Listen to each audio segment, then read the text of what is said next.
ఏంటే మీ వదిన మనకి తెలియకుండా వేరే కంపెనీ సీఈఓతో ఏం మాట్లాడుతుంది? బుర్రెలాగూ పనిచేయట్లేదు, చెవులు కళ్ళు కూడా పనిచేయట్లేదు నిషి నీకు. ఏయ్, పిచ్చి పిచ్చిగా ఉందా? మరి నీకు పిచ్చిగా ఉందా? అరే, ఆయనెవరో వచ్చి వదినతో పర్సనల్గా మాట్లాడాలి అన్నారు, అందుకు వదిన బయటికి వెళ్లారు. అదేదో వదిన మన దగ్గర దాస్తున్నట్టు ఏదేదో మాట్లాడుతున్నావు. ఆయన మనుషుల్ని అపార్థం చేసుకోవాలంటే నీ తర్వాతే ఎవ్వరైనా. వేసిన జోకులు చాలా ఆపండి. ఏయ్, నువ్వు వాళ్ళకి కాఫీ తీసుకుని వెళ్ళి వాళ్ళు ఏం మాట్లాడుతున్నారో విని వచ్చి నాతో చెప్పు. మనకి తెలియాల్సిన విషయమైతే వదినే వచ్చి మనకి చెప్తారు కదా నిషి. ఎక్స్ట్రాలు చేయకు, చెప్పిన పని మాత్రమే చెయ్యి. వెళ్ళి కాఫీ ఇచ్చి ఏం మాట్లాడుతున్నారో విను. అయినా వదిన కాఫీ తీసుకుని రమ్మన్నారు కదే, ఇంకా ఇక్కడే ఉన్నావేంటి? వెళ్ళు.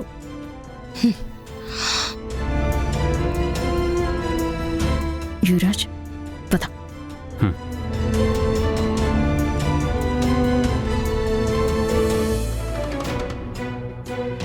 ఏమైంది రమేష్ గారు? ఆహా, ఎందుకంత కంగారు పడుతున్నారు, భయపడుతున్నారు? ఒక చిన్న పొరపాటు చేశానమ్మా. అదిప్పుడు నా తలకు చుట్టుకుని నన్ను నా కుటుంబాన్ని రోడ్డు మీద కీడ్చేలా ఉంది. పొరపాటు జరిగిందా? ఏమైంది రమేష్? అది ముందు వాటర్ తాగి కాస్త రిలాక్స్ అవ్వండి, తీసుకోండి.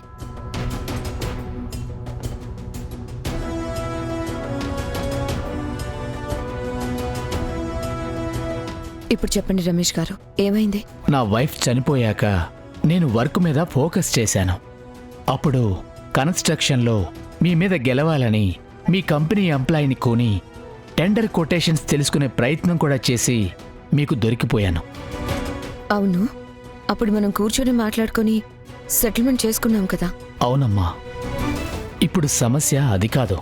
మరి సునీత సునీతనా? మన సెటిల్మెంట్ టైంలో నా ఆఫీస్లో జాయిన్ అయింది. కొన్ని రోజుల్లోనే ఇద్దరం దగ్గరయ్యాం, ప్రేమించుకున్నాం, పెళ్లి చేసుకోవాలనుకున్నాం. ఈ విషయం నా పిల్లలకి చెప్తే సునీతకి నాకు ఏజ్ డిఫరెన్స్ ఎక్కువగా ఉండడం వల్ల సమాజంలో పరువు పోతుందని వాళ్ళు ఒప్పుకోలేదు. వాళ్ళకి నచ్చని పని చేయకూడదని నేను సునీతతో పెళ్లి వద్దని చెప్పి తనకి దూరంగా ఉన్నాను. ఆ దూరాన్ని సునీత్ ఒప్పుకోలేదు, పెళ్లి చేసుకోమని మిమ్మల్ని బలవంతం పెట్టింది, అంతేనా? అవునమ్మా, నేను కుదరదని ఖచ్చితంగా చెప్పి 6 నెలల శాలరీ ముందే ఇచ్చి జాబుల నుంచి తీసేశాను. కొన్ని రోజులుగా చనిపోతానని లెటర్స్ పంపించేదమ్మా. సునీతకేం కాలేదు కదండి? లేదు కౌశికి, 2 రోజులుగా తను కనిపించడం లేదని తన పేరెంట్స్ చెప్పారు. అదే టైంకి దివ్యాంక కలవాలని ఫోన్ చేసి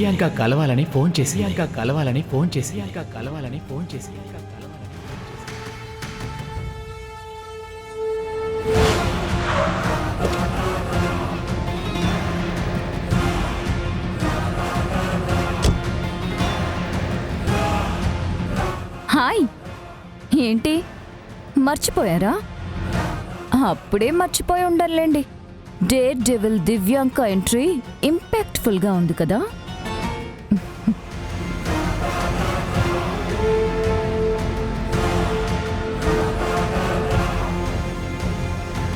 హలో రమేష్ గారు, కూర్చోండి.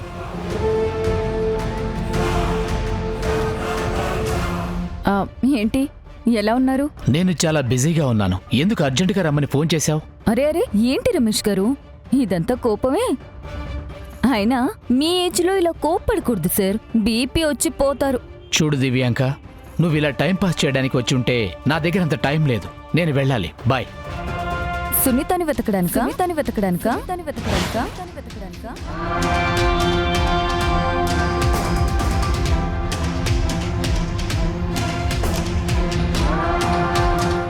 ఏంటి, సునీతను అప్పుడే మర్చిపోయావా? మరి నువ్వు ఇంత ఫాస్ట్ అనుకోలేదు. సునీత నీకు ఎలా తెలుసు? తనిప్పుడు ఎక్కడుంది? అది నాకు తెలీదు రమేష్, కానీ నీకు సునీతకి మధ్య ఏం జరిగిందో తెలుసు. తను సూసైడ్ లెటర్ రాసి కనిపించడం లేదని కూడా తెలుసు. నీకు తెలియని విషయం ఇంకొకటి చెప్పనా?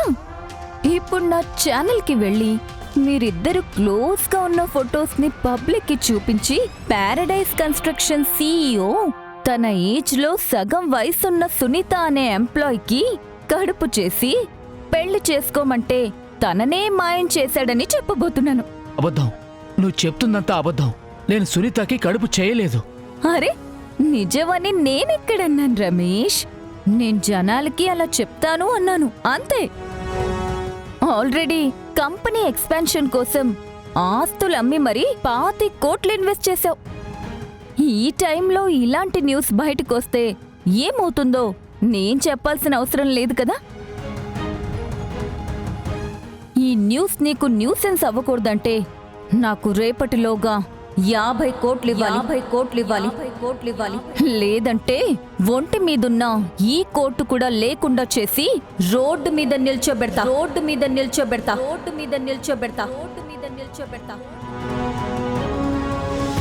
ఇదమ్మా జరిగింది.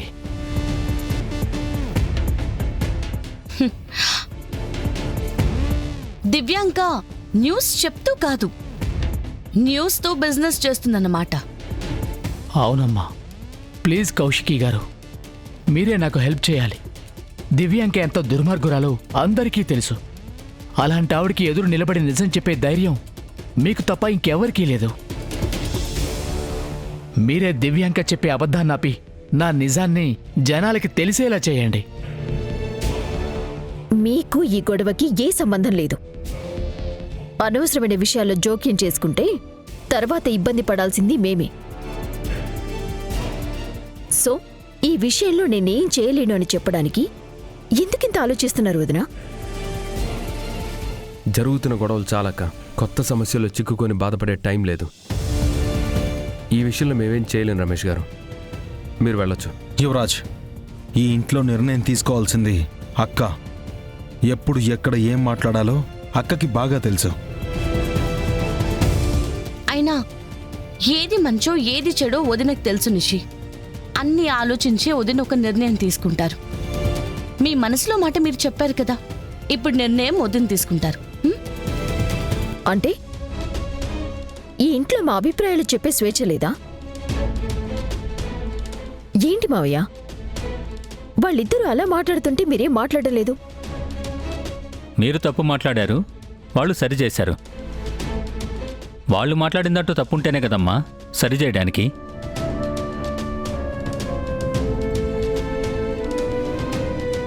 మీరేం బాధపడకండి రమేష్ గారు. మీ వెనక జీ ఛానల్ ఈ వజ్రపాటి కౌశికి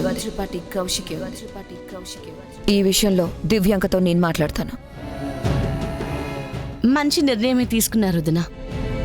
నిజంతో వ్యాపారం చేయాలనుకుంటున్న ఆ దివ్యాంకని ఎవరో ఒకరు ఆపాల్సిందే.